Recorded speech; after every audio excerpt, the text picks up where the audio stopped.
What's up, you guys? It's your girl Pipsicle. I got another weird example for you, but this is going to help you to understand why you look at different time frames, okay, when you are going to make a decision on what pair or trading what pair and what your move is. All right, so this is a real world example. Okay, everything else in this world, on YouTube, the internet, wherever, you will find the technical proper language. I don't use that here.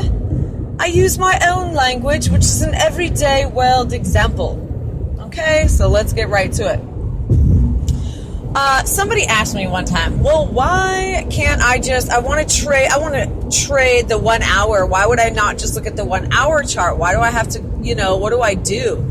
I also had another person ask me, well, they kind of told me what they were doing. They're like, man, I'm not doing too good. And what I'm doing is I'm starting on the 1 hour, I'm doing my lines, and I'm working my way out to like the 4 hour. And then by the time I get to the daily, the trade is happening and I got to rush back and try and make the trade. And I was like, well, you're doing things backwards.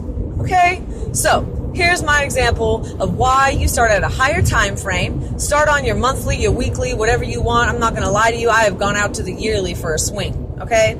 I've actually gone further than that. But anyways, so let's say start out on your daily. Most people are going to say that. I start out on the weekly most of the time. But start out on the daily, right? Find your levels, draw your levels. You go to your 4 hour, and then you go to your 1 hour and draw your more relative ones. Okay? And the reason that you do that is because it will hone it down for you. It will narrow it in so you know what you're working with by the time you get there.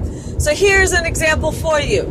Let's just say you get out of your car in the parking lot, you're going into the grocery store, and across the parking lot you see the finest thing. Oh my, like, damn, right? Who is that?